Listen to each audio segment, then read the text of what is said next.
No, it had to have been the first week. Yeah. Like I step on the mat and I throw my brown belt on, and he's like, "You train jiu-jitsu?"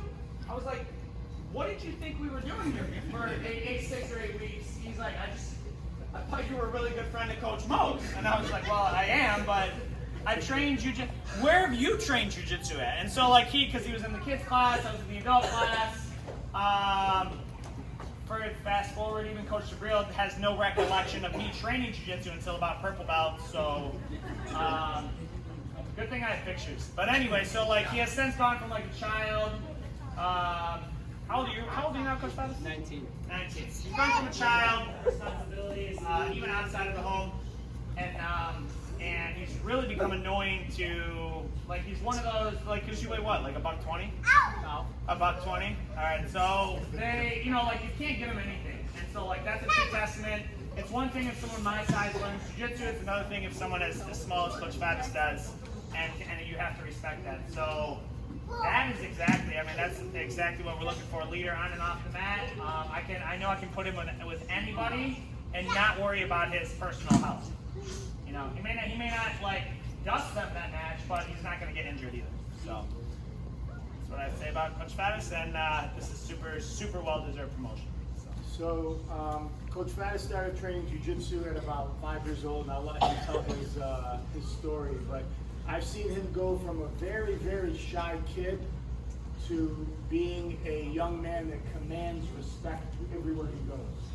And he went from being a young man to, in my opinion, being pound for pound, probably the toughest athlete in the school.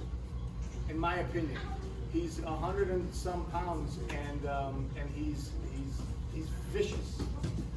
But he's a gentleman. He's a great person to have on the team. He's a leader in this academy, and without him and the other coaches, you guys wouldn't see what you're looking at right next to each other. He's been here from the day one. He's worked for free for I think a year, and and we all love martial arts. We would do it because we enjoy the jiu-jitsu, but he's worked for free. He's always there when we need him. I feel the need to clarify that. Not this past year when we first opened, and he worked. Okay, continue.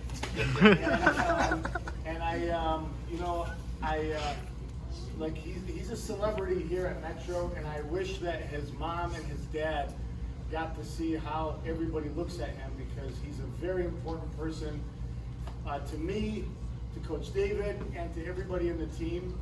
And I'm very proud, and I'm just so happy that we could promote you to purple. Come on up.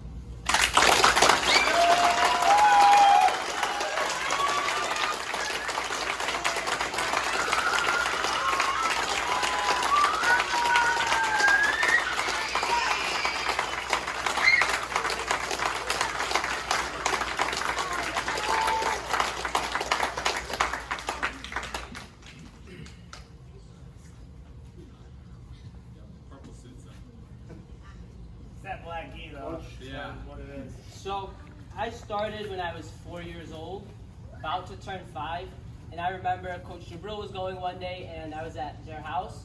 So Coach Mo told me, he said, "You want to come with us?" So I jumped in, we tried the class, and when we started, there wasn't a kids class.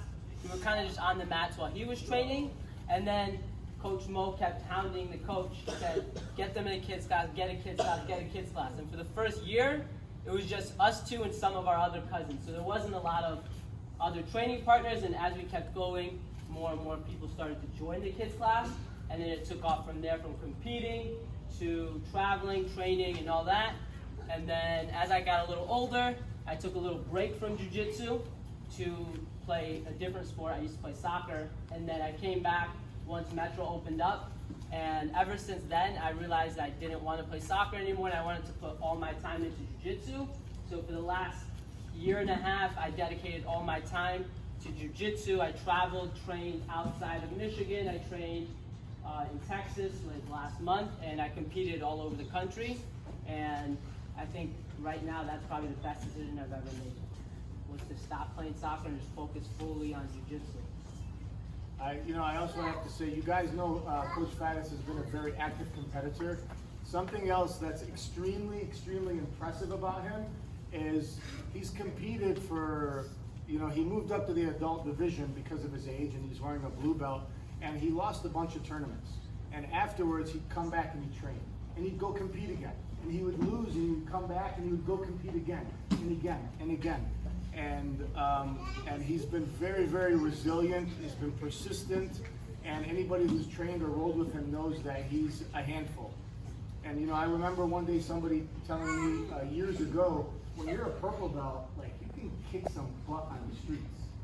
And when somebody said that to me, I'm like, well, I don't feel like that way. I feel like I always get beat up in class, and it doesn't feel that way. But now that I know what a purple belt feels like, and I'm promoting one, you can kick some ass on the street if you ever needed to. So I think we all know that, and very tough, and we're very proud of it. So, good job.